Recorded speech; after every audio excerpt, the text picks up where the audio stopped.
Hello students, welcome to Radian learning. मेरा नाम है समृश श्रीवास्तव और मैं हूं आपका जीएस एजुकेटर। आज मैं आपके लिए लेक्चर 2 लेकर के आया हूं। ये हमारी सीरीज चल रही है, रेलवे ग्रुप डी को हम टारगेट कर रहे हैं। पूरा जीएस का कोर्स मैं आपको यहां पे कवर करवा रहा हूं। आपके मोस्ट प्रोबेबली 40 से 50 लेक्चर्स के अंदर मैं कोशिश करूंगा पूरा ग्रुप डी का जीएस आपके लिए वाइंड अप करके रख दूं। मैं जो भी क्वेश्चंस कराता हूं वो इंग्लिश और हिंदी दोनों में पीडीएफ आपको नीचे डिस्क्रिप्शन लिंक में मिल जाएगा। आपने थंबनेल में भी पढ़ लिया होगा।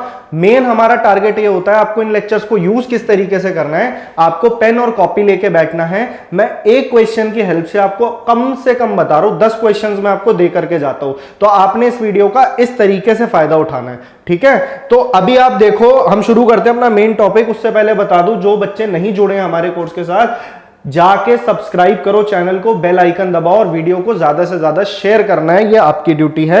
अब आ जाते हैं, हम शुरू करते हैं बिना टाइम वेस्ट करे। अभी हमारा पॉलिटी चल रहा है, ये खत्म होगा, फिर मैं हिस्ट्री लाऊंगा, ज्योग्राफी लाऊंगा। और हाँ, क्वेश्चंस रेलवे ग्रुप डी से रिलेटेड हैं, तो जो भी प्रीवियस ईयर क्वेश्चंस में ग्रुप डी हो गया, एनटीपीसी हो गया, एनटीपीसी के लेटेस्ट जो 131 शिफ्ट्स हुई हैं उसमें से क्वेश्चंस मैंने उठाए हैं, एएलपी से उठाए हैं, जेई से उठाए हैं और उन्हें सब्जेक्ट वाइज बांट करके मैं आपका ये कोर्स करवा रहा हूं।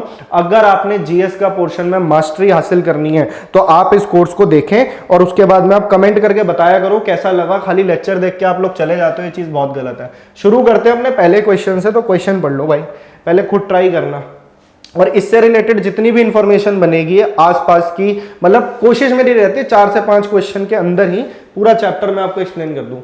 Part 3 of the Indian constitution deals with which subjects, ठीक है जी। भारतीय संविधान का भाग 3 किस विषय से संबंधित है। जिन बच्चों ने मेरी पुरानी वीडियो नहीं देखी है, फर्स्ट लेक्चर जाके देखो, तभी आपको समझ में आएगा ये भाग क्या है, अनुसूची क्या है और आपके अनुच्छेद क्या है। तो वो सारी चीजें मैंने उसमें कवर करी हैं और अभी तो आपका रिवीजन लेक्चर है, तो मजे लेके पढ़ो। शुरू करते देखो पार्ट 3 के बारे में सारी चीजें देख लेते हैं अभी हम। देखो पार्ट 3 फंडामेंटल राइट से रिलेटेड है, पहली चीज। दूसरी बात, फंडामेंटल राइट्स हमने लिए कहां से हैं, तो ये लिए हैं हमने अमेरिका से। ये जो मैं साथ साथ लिखवा रहा हूं, कोशिश करो अपनी कॉपी में साथ साथ नोट करते जाओ और इसकी पर्टिकुलर एक कॉपी बना लो जिसमें आपके जीएस का पूरा कोर्स कवर होगा, ठीक है जी। फंडामेंटल राइट्स के लिए आर्टिकल्स आपको क्या क्या ध्यान रखने हैं, देखो 12 से लेके 35 तक ये हैं इनके आर्टिकल्स। तो अगर आपसे बोले कोई फंडामेंटल राइट आपको दे दे, दिमाग में ना थोड़े बहुत बॉक्सेस खांचे बना लिया करो कि मतलब कि अगर आर्टिकल 44 दे दे ऑप्शन में, आर्टिकल 48 दे दे, एक आर्टिकल इनके बीच में से दे दे और फंडामेंटल राइट पूछ ले, तो आंसर आपका यही होगा, है ना।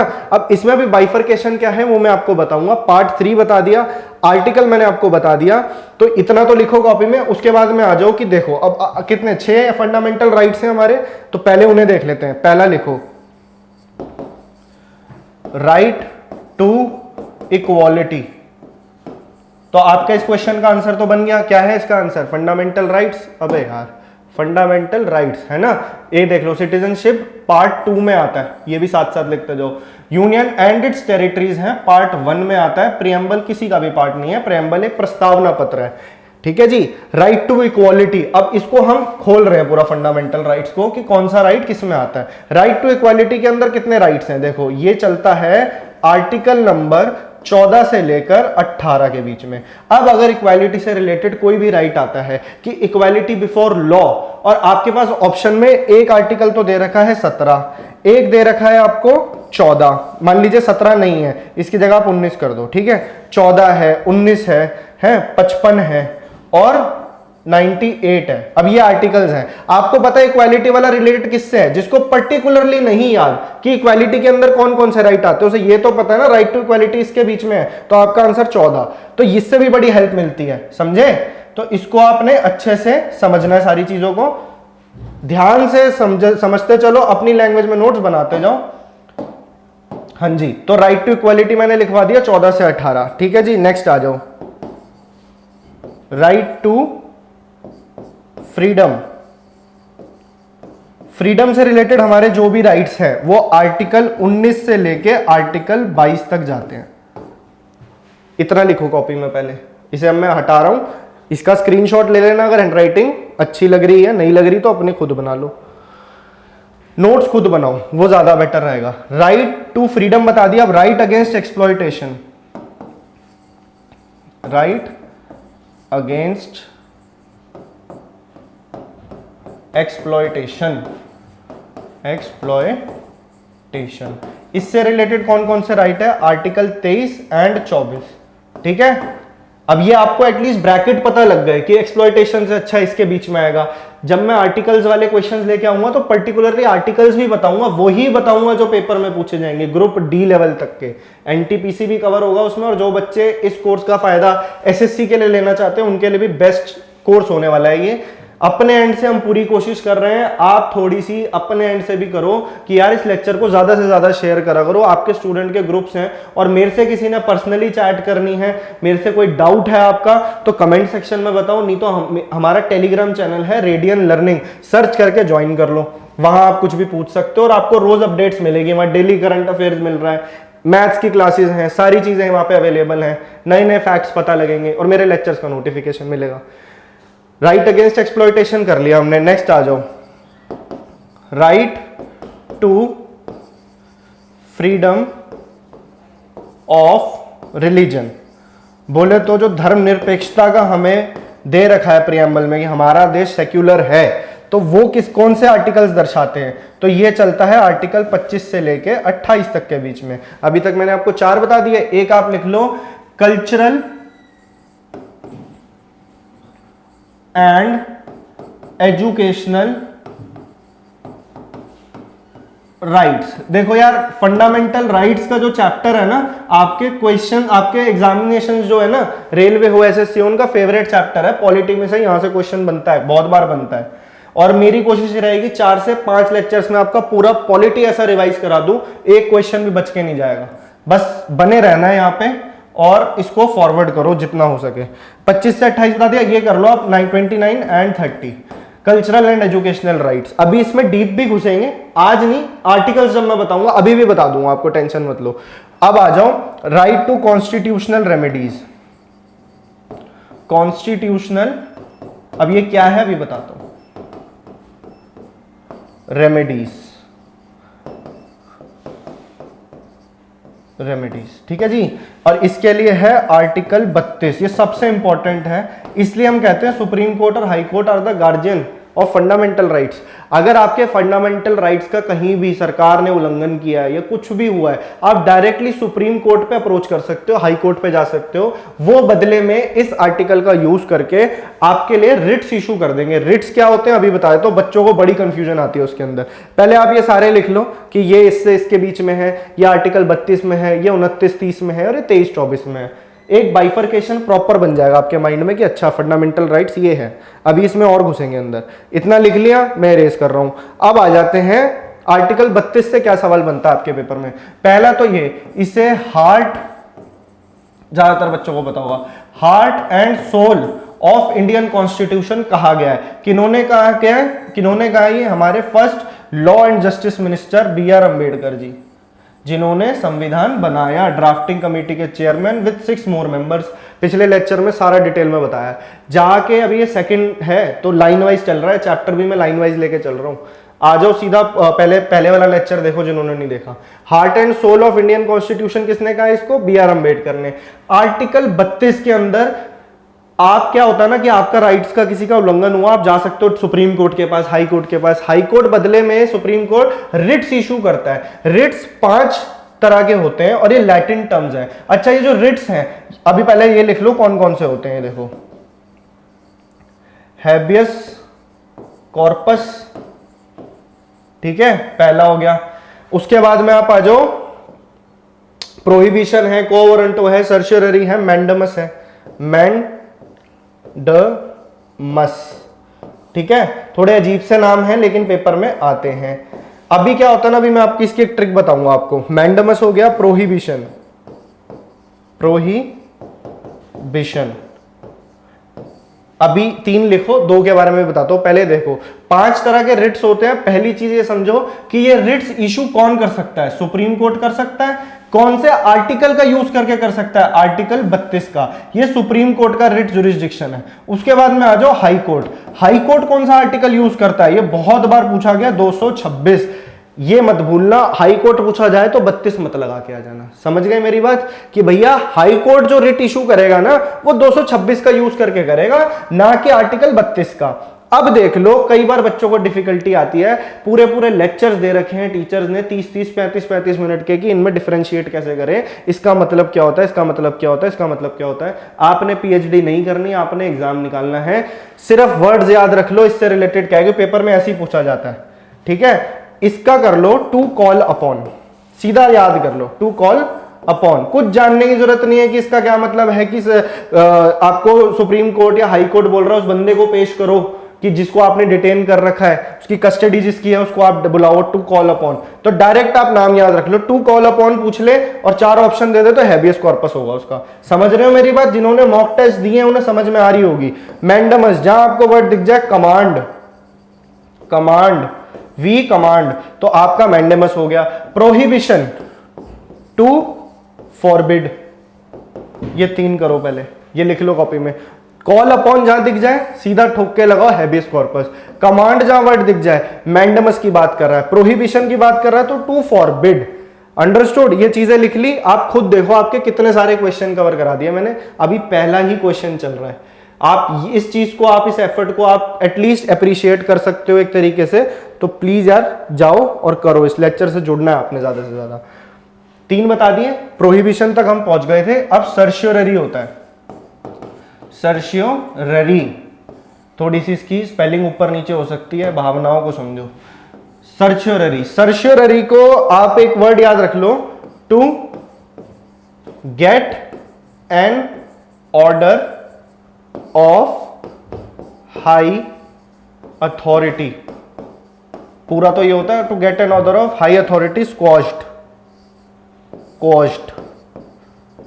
अब इसका मतलब अगर मैं बताने जाऊंगा पूरी क्लास चली जाएगी, लेकिन आपने एग्जाम ओरिएंटेड हमने पढ़ना है, टाइम बिल्कुल वेस्ट नहीं करना है, क्योंकि देखो ग्रुप डी के लिए अभी थोड़ी सी तो मूवमेंट हुई है, मॉडिफिकेशन लिंक आपका चालू करने की बात हुई है, प्रोटेस्ट तो करना पड़ेगा, ऐसे ये लोग नहीं देने वाले एग्जाम।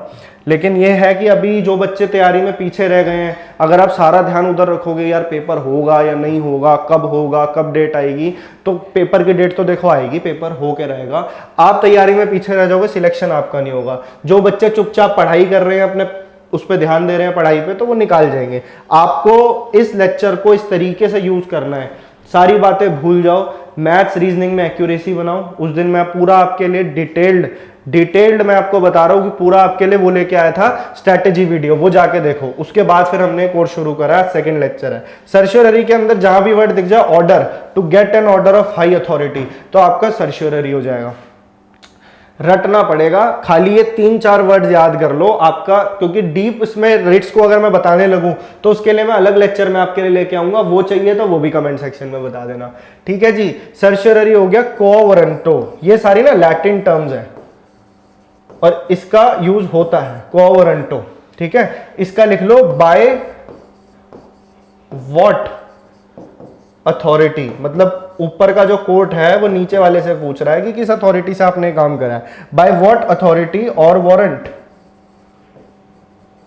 बस ये नाम आप याद रख लो। इसके लिए ट्रिक मैंने आपको बता दी है, ये वाले वर्ड्स ध्यान रखना, पर्टिकुलरली लिख लो कॉपी में, जहां भी वर्ड दिख जाए बाय व्हाट अथॉरिटी मतलब क्वो वारंटो है। सर्शियोररी, इससे ऊपर सवाल नहीं बनेगा, अगर डीप भी गया, रेलवे ग्रुप डी का पेपर है। टू गेट एन ऑर्डर तो सर्शियोररी चले जाओ। मैंडेमस बोले तो वी कमांड हो जाएगा। टू फॉरबिड पूछे तो आपका क्या हो जाएगा, प्रोहिबिशन। और टू कॉल अपॉन तो हैबियस कॉर्पस, ठीक है। देख लो कितने सारे सवाल मैंने आपको इससे बता दिया। आंसर था इसका फंडामेंटल राइट्स। कम से कम भी 15 सवाल आप लेके जा रहे हो इसी क्वेश्चन से। लिख लिया कॉपी में, आगे बढ़ रहा हूं। जिन्होंने स्क्रीनशॉट लेना है, ये हट गया हूं मैं आगे से, समझ आ रहा है तो ले लो, अपनी लैंग्वेज में बनाओ यार। अब टाइम आ गया है, टेंशन मत लो, कोशिश मेरी पूरी है, रोज क्लासेस आएंगी आपको। 4:30 बजे इसका नोटिफिकेशन मिल जाएगा। नोटिफिकेशन कब मिलता है, जब आप सब्सक्राइब करते हो। The concept of fundamental rights of the Indian constitution is inspired by which country. भारतीय संविधान की मौलिक अधिकार भी संकल्पना किस देश से प्रेरित है। तो अभी तो मैंने आपको बताया फंडामेंटल राइट्स कहां से निकला है, तो अमेरिका से निकला है। पिछले लेक्चर में मैंने बताया था अमेरिका से। और क्या क्या लिया हमने, प्रीएम्बल वहां से लिया है, removal of supreme court high court जजेस वहां से लिया है, इंडिपेंडेंस ऑफ जुडिशरी वहां से लिया है, जुडिशियल रिव्यू हमने वहां से लिया है, function of president and vice president हमने वहां से लिया है, आयरलैंड से हमने डीपीएसपी लिया है है ना। और क्या लिया है, nomination of members to the Rajya Sabha, वो भी हमने आयरलैंड से लिया है। सारी चीजें मैंने लिखवा रखी है। फ्रांस से हमने इक्वालिटी, लिबर्टी, फ्रेटर्निटी, जस्टिस और रिपब्लिकन सिस्टम, ये सारी चीजें हमने फ्रांस से लिया है। तो इस क्वेश्चन का आंसर हो जाएगा अमेरिका। नेक्स्ट क्वेश्चन पे आ रहे हैं अब हम। In India what is the age allowed to get factory employed. यार ये क्वेश्चन की लैंग्वेज थोड़ी ऊपर नीचे है, लेकिन मैं अभी आपको उसका मतलब समझा देता हूं। What is the age allowed to get factory employment, मतलब आप फैक्ट्री में काम कर सकते हो, उसकी मिनिमम एज क्या होनी चाहिए। इससे ऊपर का बच्चा ही ज्यादातर बच्चों को पता होगा। इसे हम आर्टिकल से रिलेटेड करके देखो कैसे खत्म करते हैं। भारत में कारखाने में रोजगार प्राप्त करने की अनुमत आयु क्या है, तो 14 वर्ष है, ज्यादातर बच्चों को पता होगा। अब बात आती है ये कौन से आर्टिकल के अंदर आता है, और मैंने हेडिंग दी थी ना कौन से राइट के अंदर आता है। ये आता है राइट अगेंस्ट एक्सप्लॉयटेशन। आपको कोई प्रताड़ित नहीं कर सकता, एक्सप्लॉइट नहीं कर सकता, ये इस राइट में आता है। कौन कौन से आर्टिकल बताए थे, 23 और 24, है ना। अब आप ये समझो कि पर्टिकुलरली आर्टिकल कौन सा रिलेटेड है इससे। देखो 23 के अंदर तो ये बात लिखी हुई है कि भैया ban on what, forced labour या फिर ह्यूमन ट्रैफिकिंग। लोगों का ह्यूमन ट्रैफिकिंग होता है उस पे बैन लगाता है आर्टिकल 23। और बेगिंग, ये सारी चीजें जो हैं गलत मानी गई हैं और ये फंडामेंटल राइट का उल्लंघन है अगर किसी को ये सारे काम करने पड़ रहे हैं तो। आर्टिकल 24 आर्टिकल 24 है आपका ये, जो बोलता है कि 14 वर्ष से कम आयु वाले बच्चे, चाइल्ड लेबर जिसे आप कहते हो, कि भैया इनको खतरनाक फैक्ट्रीज या हजार्डस वर्क के अंदर नहीं आप डाल सकते, उनकी एजुकेशन बहुत जरूरी है। एजुकेशन वाला राइट बाद में ऐड हुआ था, अभी बताऊंगा, आर्टिकल 21A में है। तो ये आर्टिकल 24 के अंदर लिखा है कि 14 साल से कम आयु वाले बच्चे को ऐसी फैक्ट्रीज के अंदर एम्प्लॉय नहीं किया जाएगा। समझ गए? अच्छा जी, और क्या आप बना सकते हैं। देखो एक ना फंडामेंटल राइट्स में से फेमस क्वेश्चंस जो आपके बैक टू बैक आते हैं वो राइट टू इक्वालिटी में से बहुत पूछता है। तो राइट टू इक्वालिटी में टोटल 5 आर्टिकल्स हैं, हम 5 के 5 का मतलब समझ लेते हैं। देखो इक्वालिटी बिफोर लॉ, बताया था ना राइट टू इक्वालिटी कहां से कहां तक है, 14 से लेकर 18 तक है ना। ये आता है आर्टिकल 14 के अंदर। तो आपको डायरेक्ट मैंने आर्टिकल बता दिया, आर्टिकल 14 इक्वालिटी बिफोर लॉ, कानून के आगे सब बराबर है, ठीक है जी। आर्टिकल 15 प्रोहिबिशन ऑन डिस्क्रिमिनेशन, भेदभाव नहीं करा जाएगा, चाहे बंदे का रंग रूप हो, ठीक है, सेक्स हो, कास्ट हो, क्रीड हो और उसकी प्लेस ऑफ बर्थ हो, उस पर आप डिस्क्रिमिनेट नहीं कर सकते। ये आर्टिकल 15 है, पिक्चर भी आई हुई है इसके ऊपर, आयुष्मान खुराना की बहुत अच्छी मूवी है, जाके देखना एग्जाम के बाद। प्रोहिबिशन ऑन डिस्क्रिमिनेशन, और ये होता है इक्वालिटी इन पब्लिक एम्प्लॉयमेंट। देखो पब्लिक एम्प्लॉयमेंट के अंदर, आपकी जॉब्स के अंदर किसी भी तरह का भेदभाव नहीं करा जाएगा। This is equality in public employment. Article 17 abolition, छुआछूत से मना है, एबॉलिशन ऑफ अनटचेबिलिटी, सिर्फ वही लिखवा रहा हूं यार जो पेपर में बार बार आते हैं, कई बार आया हुआ है पेपर में। अब मैं यूं करके आपसे इतने सारे क्वेश्चंस दे सकता था आपको, खुद लिख लोगे नोट्स, फायदे में रहोगे। और क्वेश्चंस की फॉर्म में हम सारी चीजें कवर किस तरीके से करें, मैं बेस्ट वे आपके लिए लेके आया हूं। अबॉलिशन ऑफ अनटचेबिलिटी, और इधर आ जाओ 18 में abolition of titles. Right to equality से कई बार सवाल बनता है, तो आपको मैंने सारे लिखवा दिए। टाइटल्स आगे जब मैं आर्टिकल्स वाला चैप्टर कराऊंगा ना, इस हफ्ते में मोस्ट प्रोबेबली पॉलिटी आपकी खत्म, मैं निपटवा दूंगा पूरी। तो ये मैंने आपको ये सारी चीजें बता दी, लिख लो कॉपी में, एक क्वेश्चन के लिए इतनी इंफॉर्मेशन बहुत है। नेक्स्ट पे आ जाते हैं हम। Which of the fundamental right is not included in the fundamental rights described in the Constitution of India? Bharat के संविधान में वर्णित मौलिक अधिकारों में निम्नलिखित में से कौन सा मौलिक अधिकार शामिल नहीं है? अब देखो इससे रिलेटेड देखो मैं आपको कितने इंपॉर्टेंट फैक्ट्स बताऊंगा जो अमेंडमेंट्स आई हैं फंडामेंटल राइट से, मैक्सिमम टाइम रिपीट होते हैं इस टाइप के क्वेश्चंस। अब आपकी वो समस्या में एक ही क्वेश्चन के थ्रू सारी सॉल्व कर दूंगा, कॉपी पेन लेके ध्यान देना इस बात पे। देखो फंडामेंटल राइट थे इनिशियली 7 थे, उसके अंदर एक राइट टू प्रॉपर्टी हुआ करता था, ये वाला राइट। इसको ना हटा दिया गया। सवाल बनता है कब हटाया गया, कौन सा अमेंडमेंट के अंदर हटाया गया, तो आपका सवाल का जवाब है 44th अमेंडमेंट एक्ट। कौन सा ईयर था? 1978। पहला सवाल ये हो गया कि राइट टू प्रॉपर्टी को निकाला फंडामेंटल राइट से और उसे उठा के सिर्फ एक लीगल राइट बना दिया गया, लीगल राइट, और इसको फेंक दिया गया आर्टिकल 300A के अंदर, सीधा पीछे 300A में बना दिया इसको। तो ये देख लो, ये सारी डिटेल्स हैं, हर क्वेश्चन अपने आप में 4 क्वेश्चन है ये इससे रिलेटेड, राइट टू प्रॉपर्टी। तो राइट टू प्रॉपर्टी को उठा के कहां डाला? 300A के अंदर। और क्या छेड़खानी हुई है फंडामेंटल राइट्स के साथ, वो भी देख लेते हैं। दूसरी चीज हम समझते हैं, लेटेस्ट न्यूज से बताता हूं, 2017 के अंदर एक सुप्रीम कोर्ट का वर्डिक्ट आया था कि राइट टू प्रिवेसी,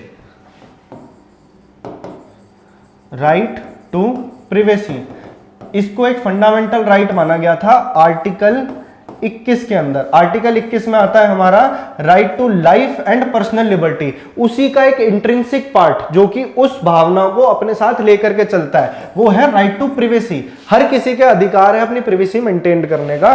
तो ये राइट टू प्रिवेसी, और ये कब आया था? ये 2017 में सुप्रीम कोर्ट ने बोला था। आर्टिकल 21 का एक इंपॉर्टेंट पार्ट है ये। तो राइट टू प्रिवेसी हो गया, ये अलग से राइट नहीं है, उसी के अंदर है, समझ गए। अब कौन सा राइट ऐड करा गया राइट टू फ्रीडम के अंदर? ध्यान से सुनो, ये सबसे इंपॉर्टेंट क्वेश्चन है। इसे कहते हैं हम right to education. Very important, क्योंकि पेपर में बहुत बार आया है। राइट टू एजुकेशन कब इंक्लूड करा गया? इसके अंदर ये लिखा है कि भैया 14 साल तक, 6 से 14 साल तक के बच्चे की एजुकेशन बहुत जरूरी है, और इसकी एजुकेशन जो है फ्रीली प्रोवाइड करी जाएगी। जिसको नहीं मिलती, इसका मतलब आपका फंडामेंटल राइट का फायदा नहीं उठा रहे हो। राइट टू एजुकेशन ये कब ऐड करा गया हमारे संविधान में? ये properly constitutional right, fundamental right कब बना? तो ये बना 86th अमेंडमेंट आया था इसके लिए। पहले तो ये बात ध्यान रखोगे, 86th अमेंडमेंट एक्ट। एक ही जगह लिखवा रहा हूं जो भी चेंजेस हुए हैं फंडामेंटल राइट्स के अंदर, और ये बात है 2002 की।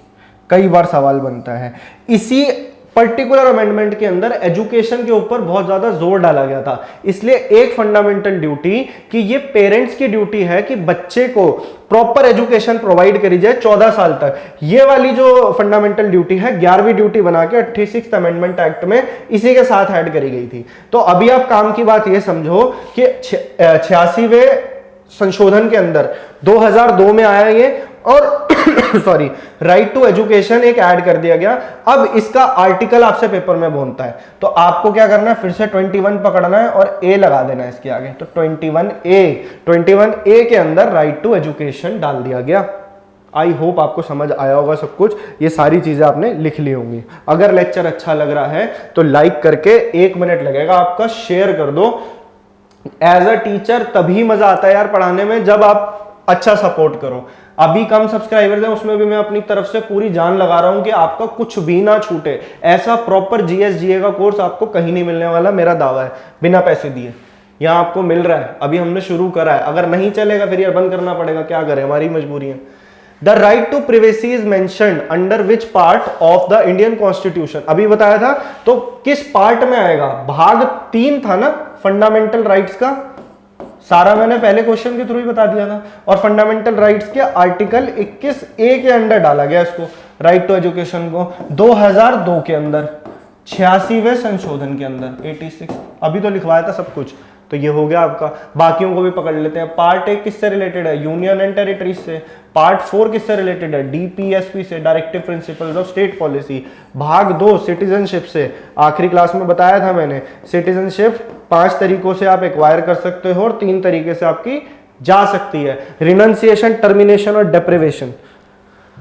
Next, in which year the right to education was included in the, देखा कितने सारे क्वेश्चन आपके कवर हो रहे हैं। पहली बात तो ऑप्शन ही गलत दे रखे हैं यहाँ पे, तो राइट टू एजुकेशन ऑप्शन में है ही नहीं, इसका आंसर है 2002। Next, which article of our constitution cover fundamental duties? Fundamental right खत्म, फंडामेंटल ड्यूटीज को पकड़ते हैं हम। ये सारे क्वेश्चन जो मैं लेके आया हूं ना, ये आपके पता है कहाँ से है? ये ग्रुप डी के ही क्वेश्चन है 2018 वाले।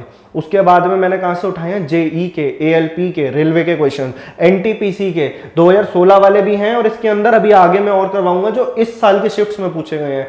पर्टिकुलरली हैंड पिक्ड, मेहनत के साथ क्वेश्चन उठाए हैं, और हिंदी में भी हैं आपके पास।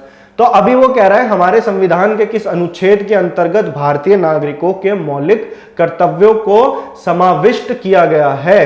तो हम इसके बारे में सब कुछ पढ़ लेते हैं। फंडामेंटल ड्यूटीज से आपके क्या क्या सवाल पेपर में बन सकते हैं एक ही क्वेश्चन के थ्रू। देखो फंडामेंटल ड्यूटीज, पहली चीज, जब संविधान बनके तैयार हुआ था फंडामेंटल ड्यूटीज हमारे संविधान में थी ही नहीं, इनको ऐड किया गया 1976। कौन सा संशोधन? 42वां 42nd अमेंडमेंट एक्ट। पहला सवाल आपका ये बन गया। किसकी रिकमेंडेशन पे इसको डाला गया? स्वर्ण सिंह कमेटी। स्वर्ण सिंह कमेटी की रिकमेंडेशन थी कि भैया डालो।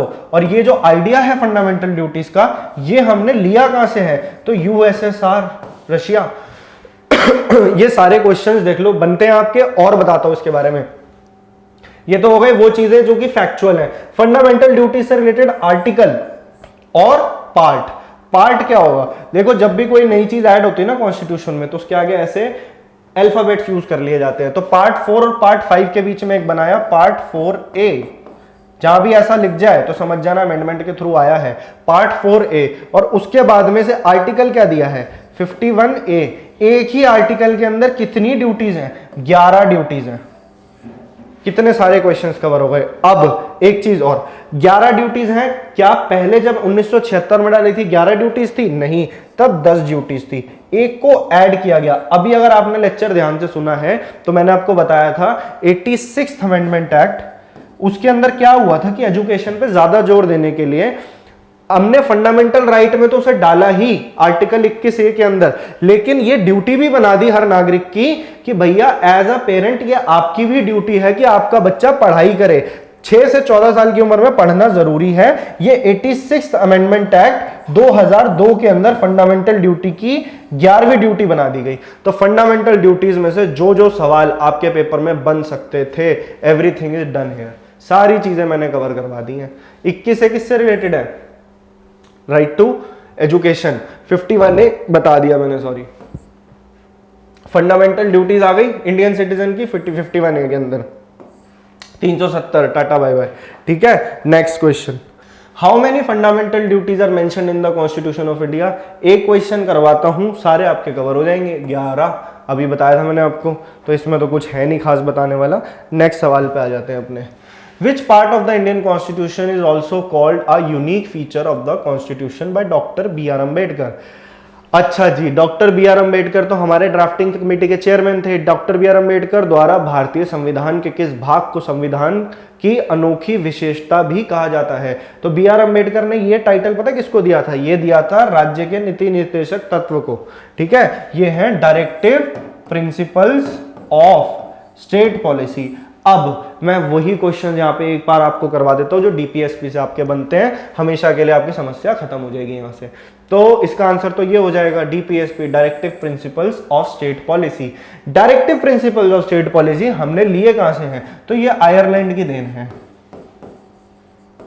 आयरलैंड से हमने उनके संविधान से, आयरिश कॉन्स्टिट्यूशन से उठाए हैं। बहुत बार सवाल बनता है, आयरलैंड से कई बार बनता है कि वहां से हमने नॉमिनेट जो करता है प्रेसिडेंट 12 मेंबर, वो भी हमने आयरलैंड से लिया है।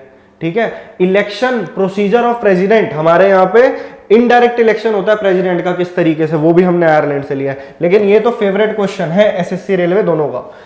ये हो गया आपका डीपीएसपी। डीपीएसपी से रिलेटेड आर्टिकल और पार्ट कौन से? देखो पार्ट है इसका 4, और 4A क्या है? फंडामेंटल ड्यूटीज, अभी बताया था, ये था कॉन्स्टिट्यूशन में पहले से। ये है आर्टिकल 36 से आर्टिकल 51, फिर 51A के अंदर फंडामेंटल ड्यूटीज डालती गई थी। अब ये है क्या? ये एक्चुअल में गवर्नमेंट को किस तरीके से कानून बनाने चाहिए, किस तरीके से वेलफेयर स्टेट बनानी चाहिए, उससे रिलेटेड है directive principles of state policy.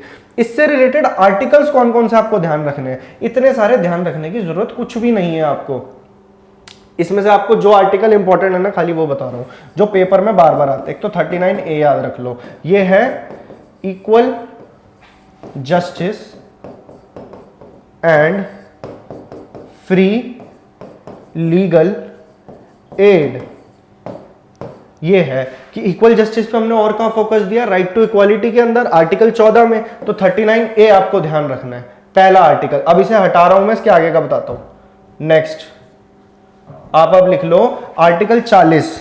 ये क्यों इंपॉर्टेंट है, इसमें बोला गया ऑर्गेनाइजेशन ऑफ विलेज पंचायत। हमारे देश में डिसेंट्रलाइजेशन होना चाहिए पावर का, हर लेवल पे पावर इक्वली डिवाइड होनी चाहिए। सेंटर की गवर्नमेंट अलग, स्टेट की अलग, विलेज की अलग, और एमसीडी जो आपकी म्युनिसिपल कॉर्पोरेशंस हैं, ये सारी चीजें हैं। तो ये आता है आर्टिकल 40 में, ऐसा बोला गया है कि विलेज पंचायत होनी चाहिए। अब इसके लिए संशोधन जो आया था 73rd अमेंडमेंट एक्ट, 74th, फिर आर्टिकल 243 दोनों के लिए, म्युनिसिपैलिटीज के लिए 3 टायर स्ट्रक्चर था, बलवंत राय मेहता कमेटी थी। वो सारे इंपॉर्टेंट क्वेश्चंस अभी ना करवा करके जब आगे आपका वो चैप्टर आएगा ना, इस हफ्ते में टेंशन मत लो, सब कवर हो जाएगा। और क्लासेस ज्यादा लंबी नहीं है, ये देखने में आपको लगता हो 1 घंटे की क्लास है, नहीं, जितनी भी देर की हो रही है ना उसमें मैं आपको इतनी मल्टीपल इंफॉर्मेशन दे रहा हूं और सारी एग्जाम रेलेवेंट। तो आर्टिकल 40 बता दिया, organisation of village panchayat, village panchayat है उसे पूरा कर लेना।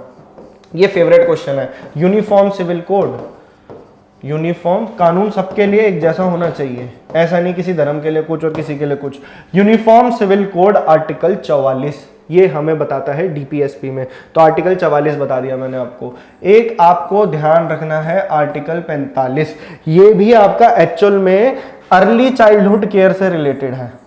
अर्ली चाइल्डहुड केयर, और कि मतलब 6 साल तक के बच्चों को एजुकेशन देनी ही देनी है। इससे ज्यादा इंपॉर्टेंट एक आर्टिकल और है जो आपसे पेपर में बार बार रिपीटेटिव मोड पे पूछा जाता है। क्या है वो, separation of judiciary from executive. ये वाला क्वेश्चन भैया याद रख लेना, अभी बताता हूं ये क्या है। Separation of judiciary and executive. Executive का मतलब जो सरकार है, गवर्नमेंट है, अभी बीजेपी की गवर्नमेंट है। जुडिशरी का मतलब तो आपको पता ही है, जो सुप्रीम कोर्ट है, हाई कोर्ट है, इन दोनों के बीच में प्रॉपर सेपरेशन होना चाहिए। एक दूसरे पे कोई भी दबाव नहीं बना सकता, आप जजिस को हैंडल नहीं कर सकते। जुडिशरी अपने आप में इंडिपेंडेंट है, सेपरेशन है जुडिशरी का और एग्जीक्यूटिव का। तो ये हमारे डेमोक्रेसी के लिए बहुत जरूरी है, समझे मेरी बात। तो आर्टिकल 50 क्या होता है ऐसा, आजकल तो थोड़ा सा मुश्किल है, लेकिन separation of judiciary from executive, ये बात आपको गांठ बांध लेनी है। ये इंपॉर्टेंट है, ये इंपॉर्टेंट है, ये इंपॉर्टेंट है। ये 3 आर्टिकल तो भूलना ही नहीं है। Directive principles of state policy part 4 article 36 से 51, समझ गए। नेक्स्ट क्वेश्चन पे आ जाते हैं।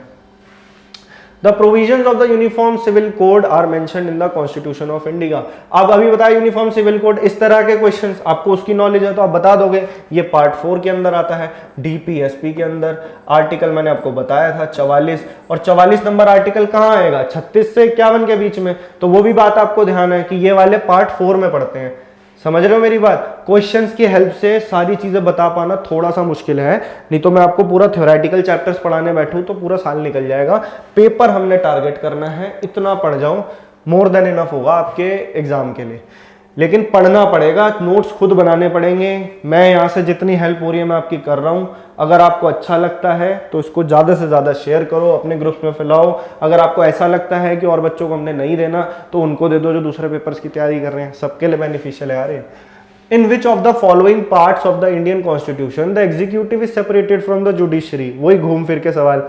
भारतीय संविधान के निम्नलिखित में से किस भाग में कार्यपालिका को न्यायपालिका से अलग किया गया है?